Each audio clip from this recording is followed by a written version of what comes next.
Prabowo ambil tindakan cepat. Kita nak perang dengan Malaysia, geli kita nak perang. Lawak ni. Awak ni memang lawak nak perang dengan Malaysia, konon. Tapi yang tak bagusnya, mana beras tu? Yang harga RM26 tu mana? Ini negara-negara miskin. Kita negara kaya.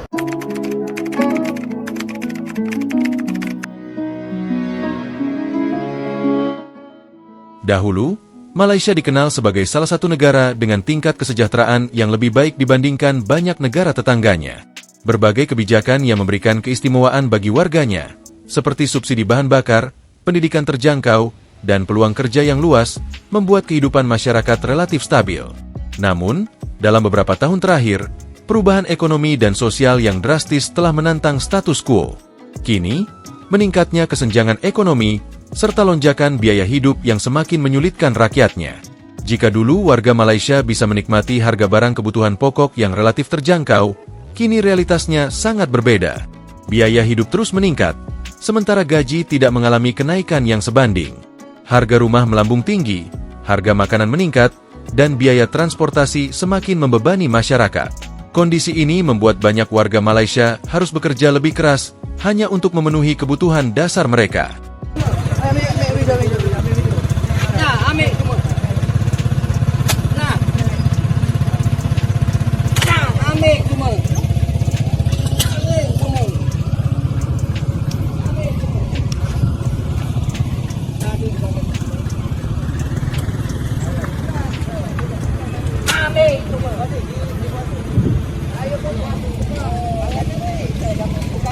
Nak cari tujuan nanti kau tak boleh dekat negara sendiri.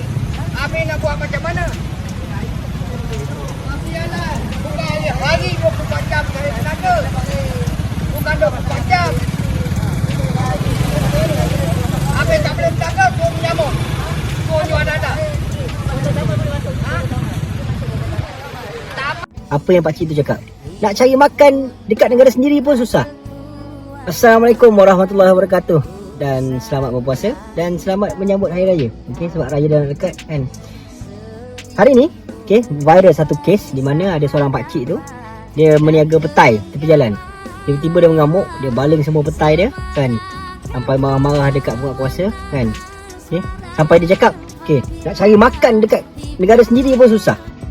Betul lah apa yang pakcik tu cakap. Aku sangat-sangat setuju apa yang pakcik tu cakap. Nak cari makan dekat negara sendiri pun susah. Kalau kita tengok dekat kat luar sana kan, kedai Aceh, kedai Pakistan, mak Bangla, semua lepas. Sebab apa? Korang tahulah jawapan dia sendiri kan. Aku tak nak ulas lebih kan. Nanti sekarang tak pasal-pasal ada kereta Ponda datang rumah aku kan. Tapi itulah hakikat dia. Dekat negara kita sekarang ni yang tercinta, kita dah macam anak tiri. Okey, buat kuasa ni berani tunjuk apa ni, berani tunjuk belang dekat geng-geng Type M je kan. Kalau type lain aku tak tahulah kan. Tapi banyak viral yang kes yang Type M je yang kena selalunya kan.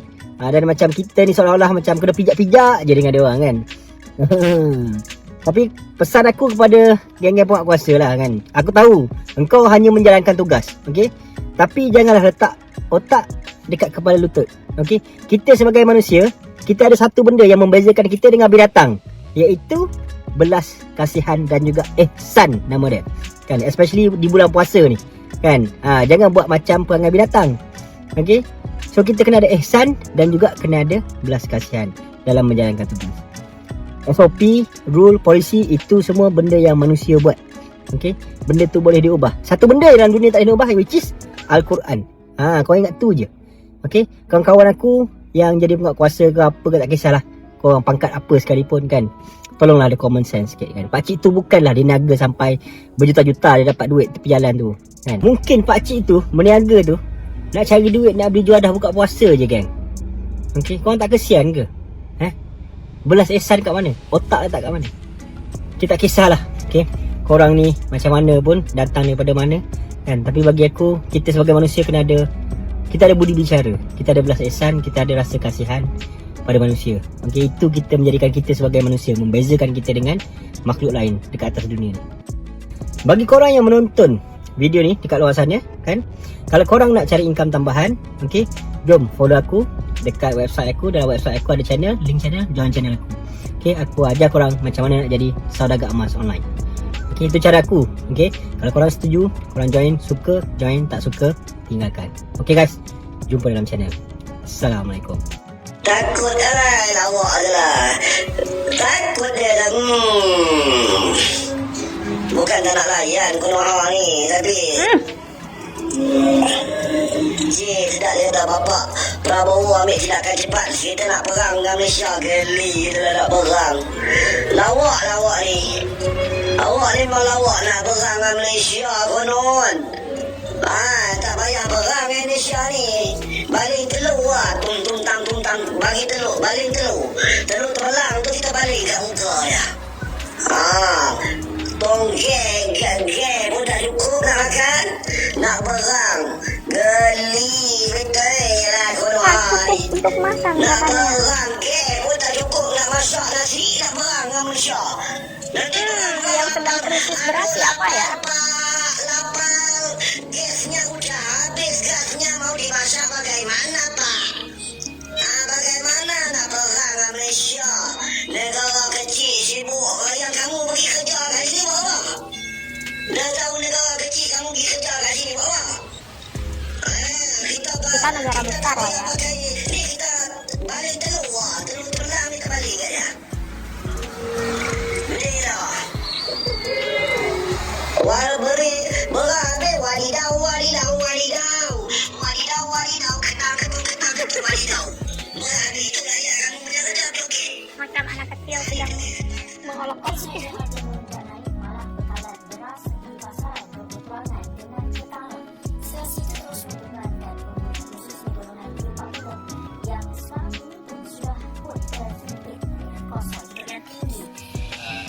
Memungkinkan rakyat mengalami maklum terpaksa bertukar beberapa yang lebih mahal. Dan ini realiti sebenar di Pasar. Kami ke beberapa lagi kedai di sekitar Taman Medan dan juga beras SSD. Kami beras SI dijual.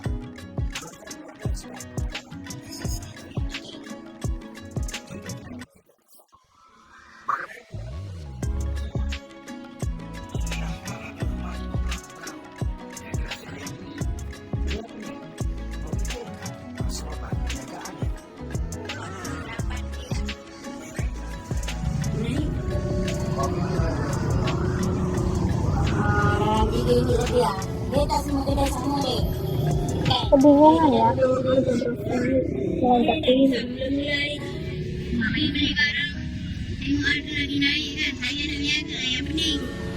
Takkan lah saya nak naik harga, saya takkan naikkan harga lagi kan. Kena jual macam ni juga. Habis nak buat macam mana, jual jelas mana yang mampu. Orang pun kurang kan. Tidak semua orang kaya di Malaysia ya. Margin keuntungan peniaga sepertinya bukanlah tinggi. Hanya cukup untuk menampung perbelanjaan harian. Jika ini berterusan jelas rahmah, mungkin lebih ramai peniaga burung tikar. Beras naik, daging naik, ayam naik. Minyak masak pun susah nak cari. Kita guna minyak paket, tapi minyak paket pun susah nak cari. Guna minyak botol lagi, mahal. Susahlah. Tolonglah jangan naik mendadak kan terlalu banyak kan. Kita pun mengejut. Kita pun tak tahu nak buat macam mana lagi. Kalau boleh naik sikit-sikit lah kan ni tiba-tiba naik banyak itu kan. Susahlah kita jadinya. Peniaga sekarang tak macam dulu. Kadang habis, kadang tak habis. Banyak dan kerajaan dapat bantulah macam meringankan beban rakyat ni.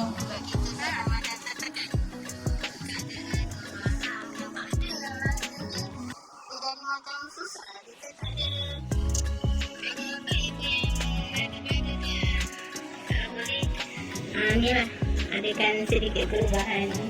Dan saya mendengarkan juga cerita masyarakat kecil Malaysia ya. Dengan ubi kayu sebagai langkah sementara bagi menunggu isu bekalan beras tempatan selesai. Saudara, dalam sejarah negara Malaysia ini sejak merdeka, belum lagi ada mana-mana pemimpin ataupun kerajaan menyuruh rakyat makan ubi kerana ketiadaan beras. Dan adakah rakyat nak makan ubi dengan rendang daging atau ayam, ataupun makan ubi dengan asam pedas ataupun masak lemak. Saudara, mungkin selepas ini, selepas subsidi petrol ditarik oleh kerajaan, mereka akan bagi tahu rakyat kena makan ubi dengan kelapa, gula dan garam untuk menangani masalah harga barang basah dan kering yang meningkat dalam pasaran tempatan.